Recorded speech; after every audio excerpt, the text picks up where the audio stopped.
चलो बच्चों, आज हम पढ़ेंगे differential equation of damped oscillations and it's solution. तो यहाँ पे डैम्प्ड ऑसिलेशन क्या है? सबसे पहले मैं डैम्प्ड ऑसिलेशन को डिफाइन करूंगा। आप उसकी डेफिनेशन लिख लो बच्चों। डैम्प्ड ऑसिलेशन, चलो मैं इसको डिफाइन कर रहा हूं, इसकी डेफिनेशन लिख लो। हमने लास्ट लेक्चर में सिंपल हार्मोनिक मोशन का पूरा इक्वेशन पढ़ा था, उसका डिफरेंशियल इक्वेशन पढ़ा था सिंपल हार्मोनिक मोशन का। आज हम पढ़ेंगे डैम्प्ड ऑसिलेशन का डिफरेंशियल इक्वेशन। तो सबसे पहले लिखो इसकी definition. When a simple harmonic system oscillates when a simple harmonic system oscillates with decreasing amplitude, when a simple harmonic system oscillates with decreasing amplitude with time, its oscillations are known as damped oscillations.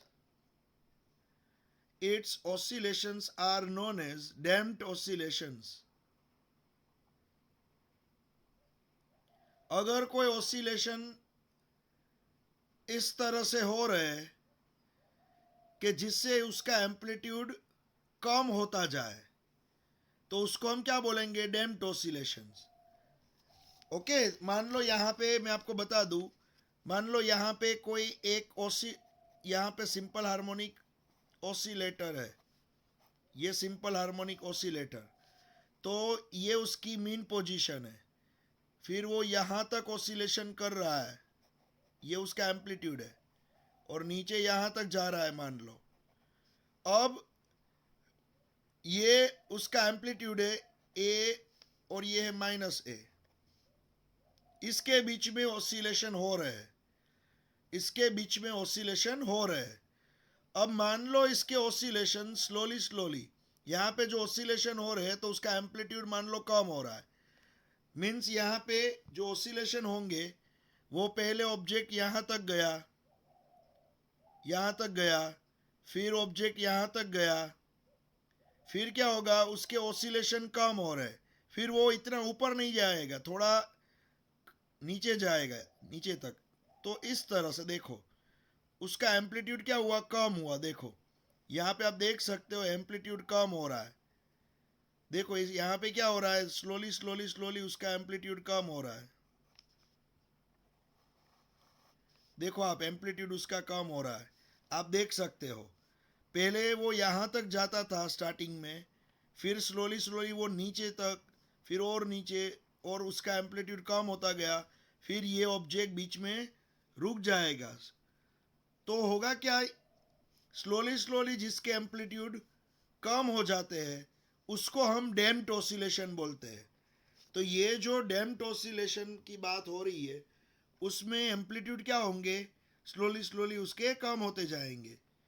तो अब यहाँ पे मैं बात करूंगा, ये oscillation यहाँ पे जो हो रहे थे वो स्लोली एम्पलीट्यूड कम क्यों हुए? क्योंकि कोई रेजिस्टेंस फोर्स लग रहा था। इस पे क्या हो रहा था? रेजिस्टिव फोर्स लग रहा था, हवा का फोर्स या तो कोई मीडियम का फोर्स। उसकी वजह से क्या हुआ? इसके एम्पलीट्यूड कम हुए और वो ऑब्जेक्ट रुक गया। तो यहाँ पे क्या होगा बच्चों? देखो यहाँ पे कौन कौन से फोर्स लगेंगे। एक तो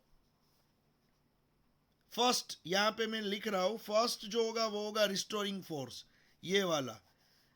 यहाँ पे आप देख सकते हो फर्स्ट जो अप्लाई होगा वो होगा रिस्टोरिंग फोर्स, जो सिंपल हार्मोनिक मोशन में भी अप्लाई होता था वो यहाँ भी अप्लाई होगा। यहाँ पे आप लिख सकते हो फर्स्ट जो है वो है रिस्टोरिंग फोर्स होता है।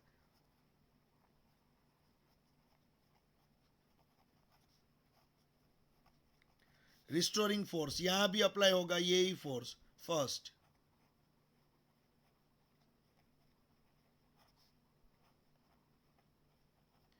रिस्टोरिंग फोर्स यहां पे अप्लाई होगा, जिसको आप बोलोगे F Y equals to minus K Y.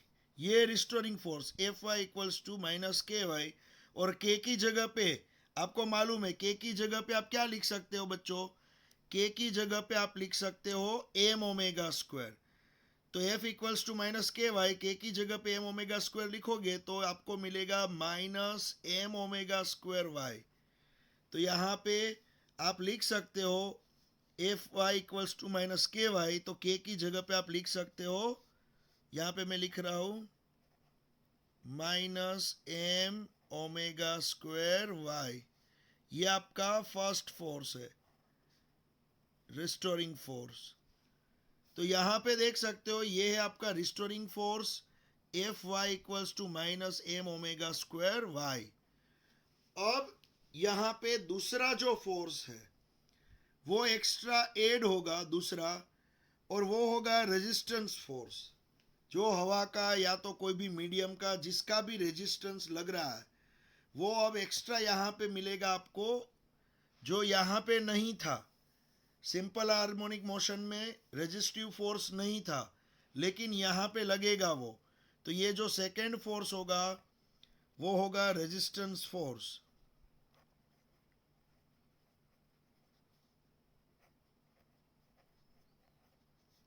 Resistance force.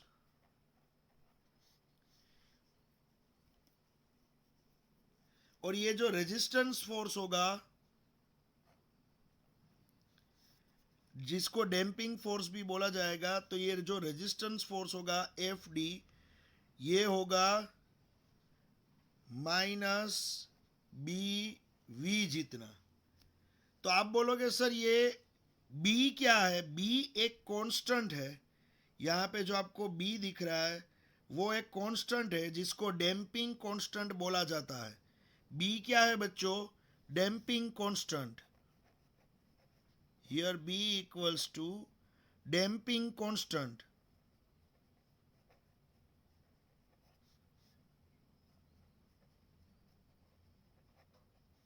ये बी डैम्पिंग कांस्टेंट है, और वी जो है ना, वी वो है वेलोसिटी।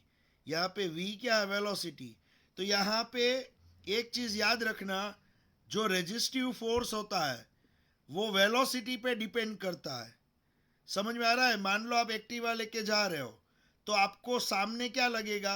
आप एक्टिवा लेके जा रहे हो, मान लो यहाँ पे, मान लो आप एक्टिवा लेके जा रहे हो, आप एक्टिवा लेके जा रहे हो, तो सामने आपको हवा रेजिस्ट करेगी। तो आप जा रहे हो राइट हैंड साइड, तो हवा का रेजिस्टिव फोर्स लगेगा लेफ्ट हैंड साइड। तो सिंपल सी बात है बच्चों, आपकी जितनी वेलोसिटी होगी, आप जितनी वेलोसिटी से जाओगे उतना ही सामने रेजिस्टिव फोर्स लगेगा। रेजिस्टिव फोर्स, जिसको डैम्पिंग फोर्स एफ डी बोला जाएगा। अगर आप स्लो जा रहे हो तो सामने हवा का रेजिस्टेंस फोर्स स्लो लगेगा। अगर आप फास्ट जा रहे हो तो सामने हवा का रेजिस्टेंस यहाँ पे ज़्यादा लगेगा। तो उसी तरह से ये जो ऑसिलेशन है स्लो हो रहे हैं, तो रेजिस्टिव फोर्स स्लो लगेगा, कम लगेगा। लेकिन अगर ये फास्ट ऑसिलेशन हो रहे हैं तो रेजिस्टिव फोर्स भी ज़्यादा लगेगा। तो ये जो रेजिस्टिव फोर्स है वो उसकी वेलोसिटी के प्रोपोर्शन में होता है। तो F D proportional to velocity होता है। यहाँ पे क्या होता है? Resistive force, damping force proportional to velocity, लेकिन दोनों की डायरेक्शन अपोजिट है। वेलोसिटी है right hand side, resistive force है लेफ्ट हैंड साइड, तो दोनों की वेलोसिटी अपोजिट, इसलिए मैंने माइनस लिखा है।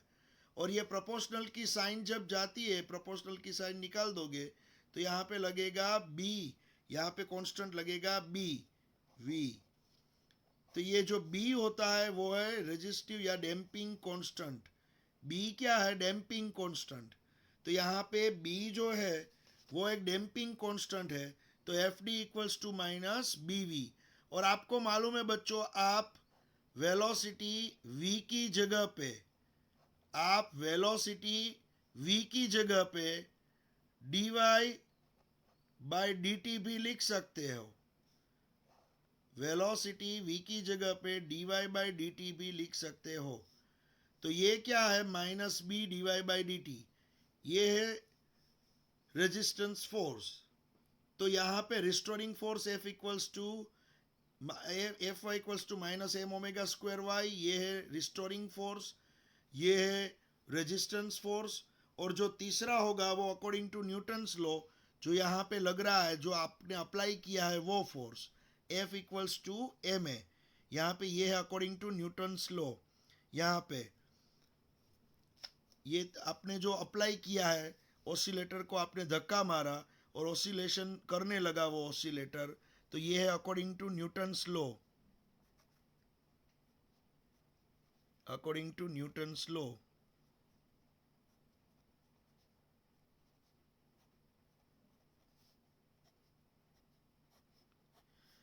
F equals to M A, वो तो यहाँ पे लगेगा ही। तो हमारा तीसरा जो फोर्स होगा अकॉर्डिंग टू न्यूटन्स लॉ, यहाँ पे, और वो होगा F equals to M A, according to Newton's law F equals to M A. और जहाँ पे आप ए की जगह पे d2y अपॉन dt स्क्वायर ये लिखते हो, क्या लिखते हो, ए की जगह पे d2y/dt स्क्वायर लिखते हो, वो तो यहाँ भी अप्लाई होगा। तो यहाँ पे F इक्वल्स टू एम है, M equals to M d2y/dt square, ये आपका हुआ थर्ड फोर्स यहाँ पे, जो आपने अप्लाई किया है ऑसिलेटर पे। तो बच्चों एक चीज याद रखना, हमने ये फोर्स अप्लाई किया और ये दोनों फोर्स ऑसिलेटर पे, रिस्टोरिंग फोर्स और रेजिस्टेंस फोर्स, ये दोनों ऑटोमेटिकली अप्लाई हुए। तो यहाँ पे जब डैम्पिंग ऑसिलेशन हो रहे हैं, तो ये फोर्स जो हमने अप्लाई किया और ये दोनों ऑटोमेटिक अप्लाई हुए, तो ये फोर्स इक्वल्स टू ये दोनों। तो यहाँ पे हम लिख सकते हैं, ये इक्वेशन 1, यहाँ पे है ये इक्वेशन 1, ये है इक्वेशन 2, ये इक्वेशन 2, और ये है इक्वेशन 3। तो फ्रॉम इक्वेशन 1, 2 एंड 3, तो यहाँ पे आप देख सकते हो बच्चों कि ये फोर्स हमने अप्लाई किया और ये दोनों ऑटोमेटिक अप्लाई हुए। तो मैं इक्वेशन 3 इक्वल्स टू 1 एंड 2 लिखूंगा। तो यहाँ पे मैं इक्वेशन 3 ये है, equation 3 m d2y upon dt square equals to, और ये दोनों मैं उसके साथ इक्वेट कर रहा हूँ। तो यहाँ पे मैं माइनस बी dy/dt, और यहाँ पे minus M omega square Y, यहाँ पे मैं लिख रहा हूँ। देखो बच्चों, M d2y/dt square equals to minus B dy/dt और minus M omega square Y, यहाँ पे मैंने लिखे। यहाँ पे नंबर 3 जो है उसको ये दोनों ही फोर्स इक्वेट करेंगे। ये जो है नंबर 3 न्यूटन्स लॉ वाला, ये अप्लाइंग फोर्स, उसको ये दोनों ही फोर्स इक्वेट करेंगे, क्योंकि हमने ये फोर्स लगाया और ऑसिलेटर पे ये दोनों फोर्स सामने से लगने लगे। तो हमने लगाया वो फोर्स इक्वल्स टू जो सामने से अप्लाई हुए वो दोनों फोर्स। तो इसके साथ ये दोनों को हम इक्वेट कर सकते हैं।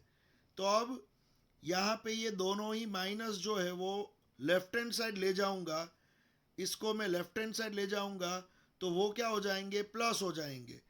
तो यहाँ पे मैं ये दोनों ही फोर्स को लेफ्ट हैंड साइड लिख रहा हूँ।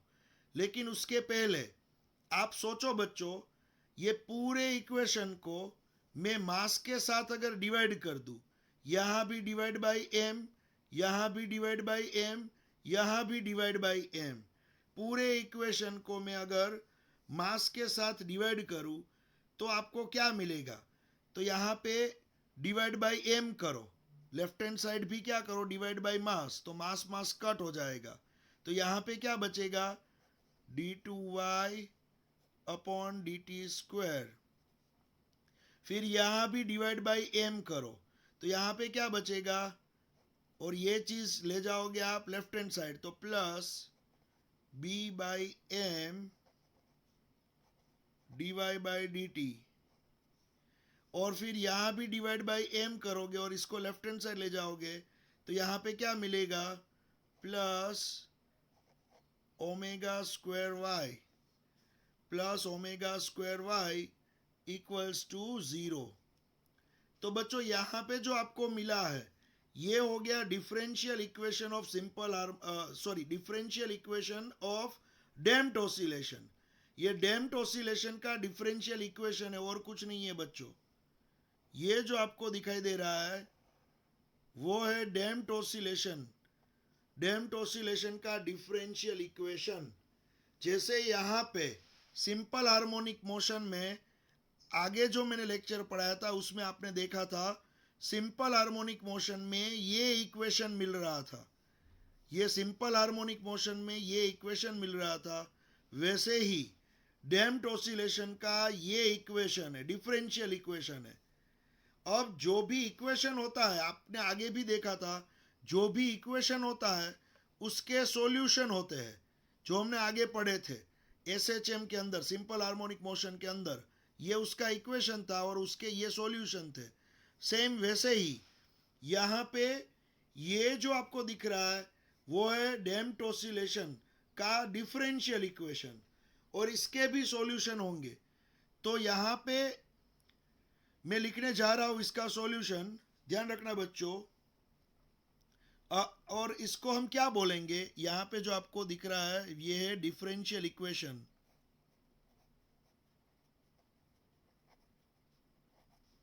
Differential equation of SHM, simple harmonic motion जो है उसका डिफरेंशियल इक्वेशन है। अब उसका जो सॉल्यूशन हमें चाहिए वो सॉल्यूशन मैं आपको बता दूं,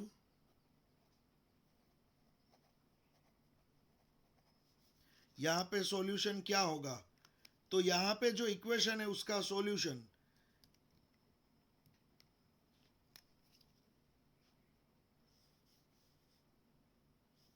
ये सॉल्यूशन होगा y equals to a into E raise to minus B T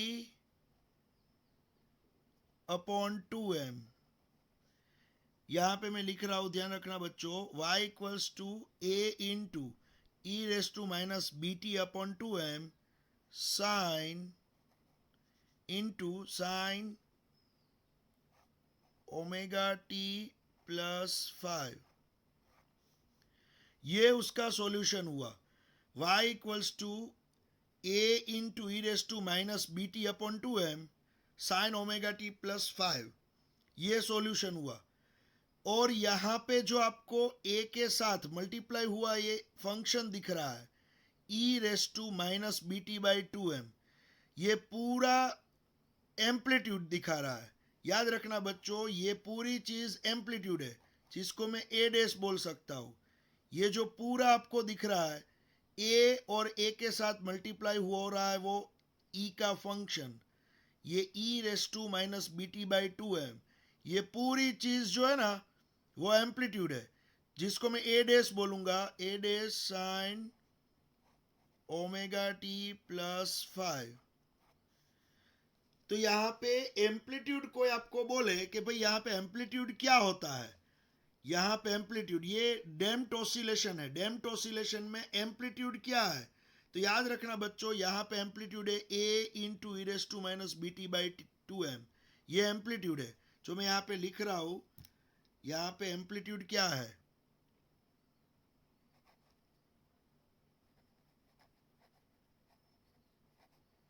amplitude A dash equals to A into E raise to minus B T upon 2m, ये एम्पलीट्यूड है ये यहाँ पे। और एक चीज याद रखना बच्चों, डैम्प्ड ऑसिलेशन किसको बोला जाता है? डैम्प्ड ऑसिलेशन किसको बोला जाता है? जिसका एम्पलीट्यूड कम हो। आगे ही पढ़ लिया, अभी आपने आगे ही पढ़ लिया, जिसका एम्पलीट्यूड स्लोली स्लोली कम होता है उसको हम डैम्प्ड ऑसिलेशन बोलते हैं। तो एक चीज याद रखना बच्चों, उसका इनिशियल एम्पलीट्यूड कितना था?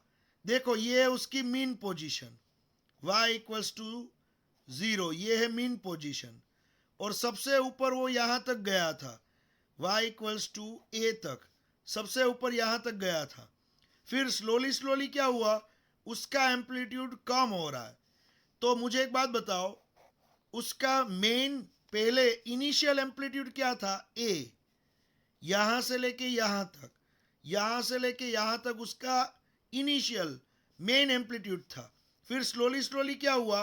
ये एम्पलीट्यूड एक कम हुआ, कम हुआ, कम हुआ, कम हुआ। देखो ये एम्पलीट्यूड स्लोली स्लोली कम हो रहा है, एम्पलीट्यूड कम हो रहा है, कम हो रहा है, कम हो रहा है, क्योंकि स्लोली स्लोली क्या होगा? ऑसिलेशन कम होता जाएंगे, कम कम होते जाएंगे, कम होते जाएंगे, और फिर वो ये ऑब्जेक्ट बीच में रुक जाएगा। तो ए के साथ आपको एक ऐसा फंक्शन मल्टीप्लाई करना होगा, E raise to minus B T by 2m। यहाँ पे b जो है, b आपको जो b है वो है, यहाँ पे अभी आपने ऊपर ही पढ़ा डैम्पिंग कांस्टेंट, जो ऊपर आ चुका है, डैम्पिंग कांस्टेंट है b। t मीन्स टाइम है, जैसे जैसे टाइम पास होगा यहाँ पे एम्पलीट्यूड कम होता जाएगा। m जो है वो है ऑसिलेटर का मास, ऑसिलेटर जो है यहाँ पे ऑसिलेटर, उसका मास है m। तो बच्चों ए के साथ एक ऐसा वायरस हमने मल्टीप्लाई कर दिया है जो क्या करेगा? ए की वैल्यू को स्लोली स्लोली खा जाएगा। समझ में आ रहा है? पहले एम्पलीट्यूड यहां से यहां तक था, फिर एम्पलीट्यूड कम हुआ, फिर कम हुआ, फिर कम हुआ। जैसे जैसे टाइम पास होगा वैसे वैसे ये फंक्शन जो है, जो ए के साथ मल्टीप्लाई हुआ है, वो ए की वैल्यू को कम करेगा, और ए की वैल्यू स्लोली स्लोली कम होती जाएगी। तो ये जो फंक्शन होता है यहाँ पे एक्सपोनेंशियल फंक्शन, ये फंक्शन जिसको एक्सपोनेंशियल फंक्शन बोला जाता है, ये फंक्शन जिसके साथ मल्टीप्लाई होता है उसकी वैल्यू को स्लोली स्लोली क्या कर देता है? कम कर देता है। तो यहाँ पे ए के साथ मल्टीप्लाई हुआ ये फंक्शन, तो ये पूरी चीज जो है ना वो आपको दिखाएगी एम्पलीट्यूड ऑफ डैम्प्ड ऑसिलेशन। ये ए डैश, ये पूरा जो है ना वो आपको डैम्प्ड ऑसिलेशन का एम्पलीट्यूड दिखाएगा। तो कभी भी कोई आपको पूछे कि डैम्प्ड ऑसिलेशन का एम्पलीट्यूड क्या है, तो A into E raise to minus B T by 2m, ये डैम्प्ड ऑसिलेशन में एम्पलीट्यूड है। याद रखना, डैम्प्ड ऑसिलेशन का ये एम्पलीट्यूड है। समझ में आ रहा है बच्चों? तो यहाँ पे एम्पलीट्यूड स्लोली स्लोली कम होता जाएगा क्योंकि उसके साथ मल्टीप्लाई हो रखा है एक एक्सपोनेंशियल फंक्शन। तो यहाँ पे मैं आपको बता दूं एम्पलीट्यूड क्या है? A dash equals to A into E raise to minus B T by 2m। B जो है वो यहाँ पे डैम्पिंग कांस्टेंट है, टी जो है वो है टाइम, टी टाइम, और एम है यहाँ पे मास, सिंपल हार्मोनिक ऑसिलेटर का मास। और ये जो यहाँ पे मैंने लिखा, सॉल्यूशन लिखा, उसमें कंडीशन भी है कि भाई ये सॉल्यूशन आपने लिखा है तो उसके पीछे एक कंडीशन भी है जो मैं यहाँ पे आपको दिखाना चाहता हूँ कि यहाँ पे ये सॉल्यूशन जो आएगा वो अंडर द कंडीशन ऑफ के बाई एम, यहाँ पे जो कंडीशन होगी वो क्या होगी? जो कंडीशन होगी वो होगी के बाई एम की वैल्यू, के बाई एम की वैल्यू वो B square upon 2m, B square upon 2m उसका होल स्क्वायर, इससे बड़ी होनी चाहिए। यहाँ पे कंडीशन क्या होगी? के बाई एम की वैल्यू, ये जो के है वो क्या है? Spring constant. एम क्या है? ऑसिलेटर का मास। इसका जो रेशियो है वो बड़ा होना चाहिए, B square by 2m whole square, इससे ये बड़ा होना चाहिए। तो आप बोलोगे सर ऐसा क्यों, ये कंडीशन क्यों चाहिए? क्योंकि यहाँ पे जो सॉल्यूशन आपको मिला, ये जो सॉल्यूशन मिला ये जो सॉल्यूशन, उसके अंदर जो ओमेगा दिख रहा है, ये जो ओमेगा दिख रहा है, वो ओमेगा का फॉर्मूला मैं यहां पे लिखने जा रहा हूं। यहां पे जो ओमेगा दिख रहा है, वो ओमेगा का फॉर्मूला वो होगा under root k by m minus b by 2m square. देखो ये ओमेगा जो होता है ना, वो इतना होता है। यहाँ पे ये जो साइन के अंदर जो ओमेगा है, ओमेगा t+5, ये ओमेगा है ना, उसकी वैल्यू इतनी होती है, under root k by m minus b by 2m। यहाँ पे b by 2m whole square, यहाँ पे ये याद रखना। तो एक मिनट बच्चों,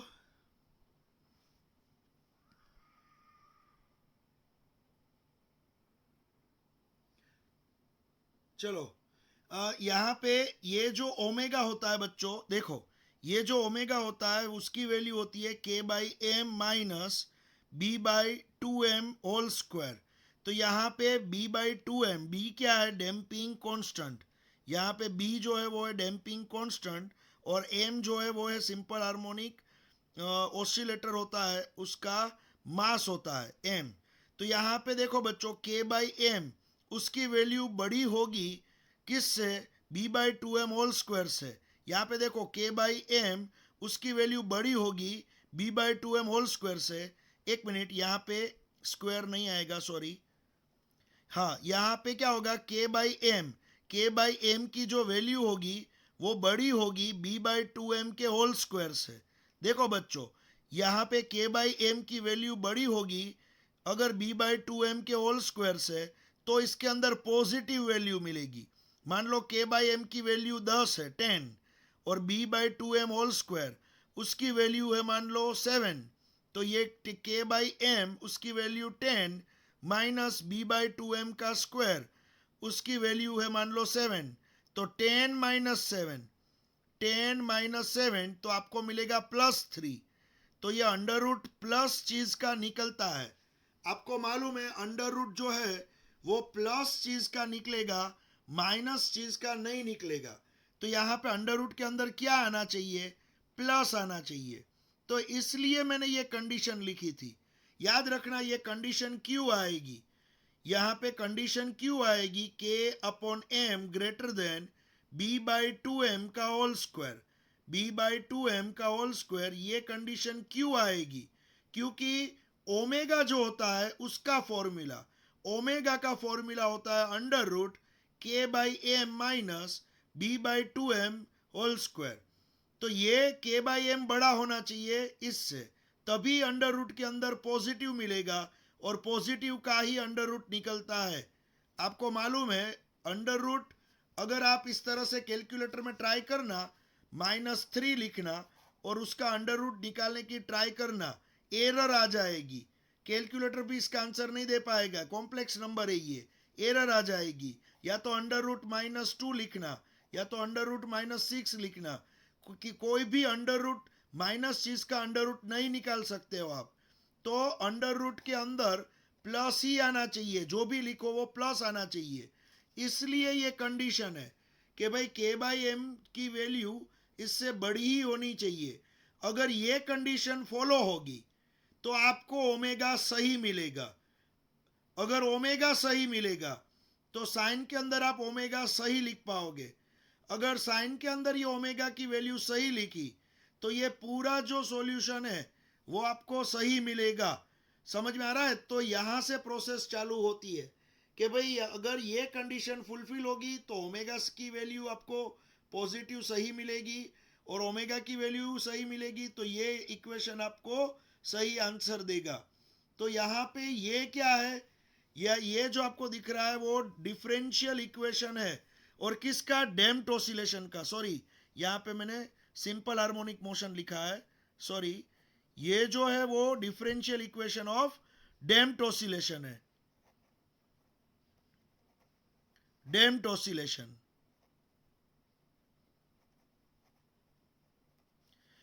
ये जो है ये इक्वेशन है वो है differential equation of damped oscillation, और ये है उसका सॉल्यूशन, ये है उसका सॉल्यूशन। और यहां पे देखो बच्चों, ये जो सॉल्यूशन है उसमें ये पूरा एम्पलीट्यूड है, ये पूरा एम्पलीट्यूड लिखाया हुआ है, और ये है उसकी कंडीशन, और ये हो गया ओमेगा का फॉर्मूला। ये सब कुछ डायरेक्ट दिया हुआ है, यहां पे कोई भी चीज डिराइव नहीं की है, याद रखना। और इसका जो ग्राफ होगा बच्चों, वो ग्राफ में आपको बता दूं, ये जो डिफरेंट डैम्प्ड ऑसिलेशन होगा उसका ग्राफ देखो, यहां पे मैं ड्रॉ कर रहा हूं, उसका ग्राफ यहां पे मैं ड्रॉ कर रहा हूं, ध्यान रखना।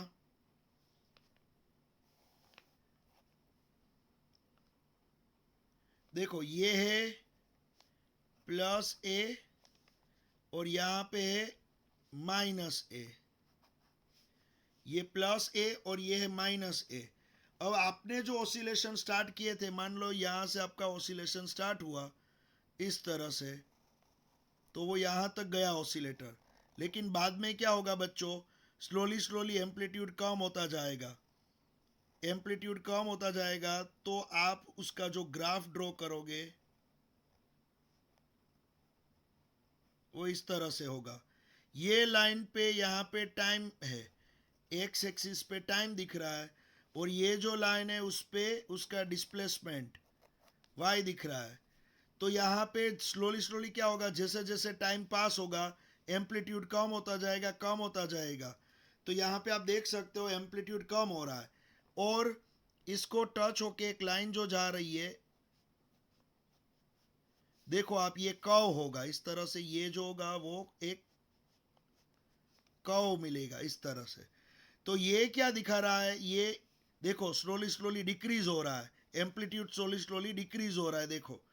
तो यहाँ पे ये जो रेड कलर की लाइन है वो क्या है, उसका डिस्प्लेसमेंट है। ये रेड कलर की लाइन जो है, ये ग्राफ में ये रेड कलर की लाइन वो डिस्प्लेसमेंट दिखा रही है, डिस्प्लेसमेंट माने वाई।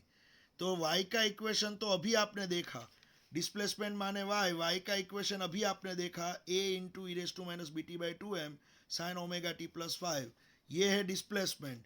तो यहाँ पे आप लिख सकते हो A into E raise to minus B T by two M sine omega T plus 5, ये है डिस्प्लेसमेंट, रेड कलर की लाइन। जैसे जैसे टाइम पास होगा डिस्प्लेसमेंट कम होता जाएगा, कम होता जाएगा, कम होता जाएगा। वाई की वैल्यू है, आपको मालूम है, डिस्प्लेसमेंट दिखा रहा है, वो कम होगा।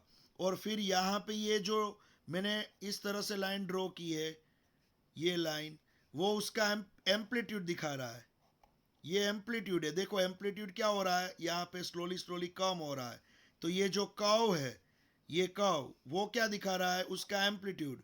तो एम्पलीट्यूड का फॉर्मूला क्या है, A into E raise to minus B T upon 2m। तो बच्चों ये जो ग्राफ है वो आपको एग्जाम में ड्रॉ करना है, ये एग्जाम में ड्रॉ करना है बच्चों, याद रखना। ये क्या है, डिस्प्लेसमेंट वर्सेस टाइम का ग्राफ है।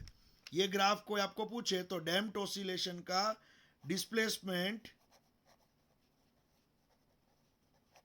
वर्सेस टाइम ग्राफ है, ये डैम्प्ड ऑसिलेशन का डिस्प्लेसमेंट वर्सेस टाइम ग्राफ, ये भी एग्जाम में आपको साथ में ड्रॉ करना है।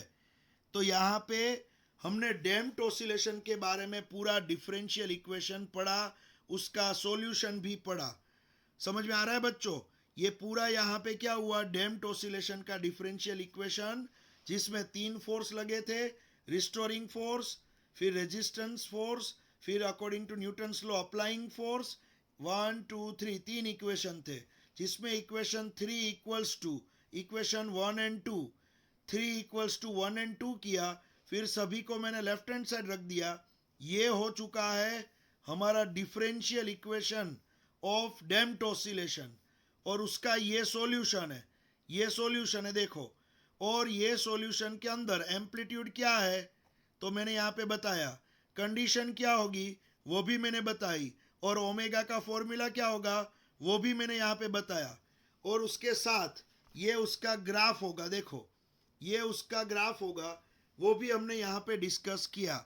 इतना आपको लिखना पड़ेगा, जब आपको डैम्प्ड ऑसिलेशन के बारे में पूछे तो इतनी चीज आपको लिखनी पड़ेगी। एक तो उसका डिफरेंशियल इक्वेशन, एक उसका सॉल्यूशन, और उसके नीचे उसका एम्पलीट्यूड, कंडीशन और ओमेगा के बारे में आपको दिखाना है। तो ये 1 2 3 4 5 और 6 ये ग्राफ, इतनी चीज तो इसमें आनी ही चाहिए, तब जाके आपको ये 4 या 5 मार्क का क्वेश्चन होगा, आपको फुल मार्क्स मिलेंगे। समझ में आ रहा है बच्चों? तो ये हमारा कंप्लीट हुआ यहाँ पे डिफरेंशियल इक्वेशन। अब नेक्स्ट लेक्चर में हम पढ़ने वाले हैं फोर्स्ड ऑसिलेशन के बारे में, कि भाई फोर्स्ड ऑसिलेशन क्या होता है, उसका डिफरेंशियल इक्वेशन और उसका सॉल्यूशन। समझ में आ रहा है बच्चों?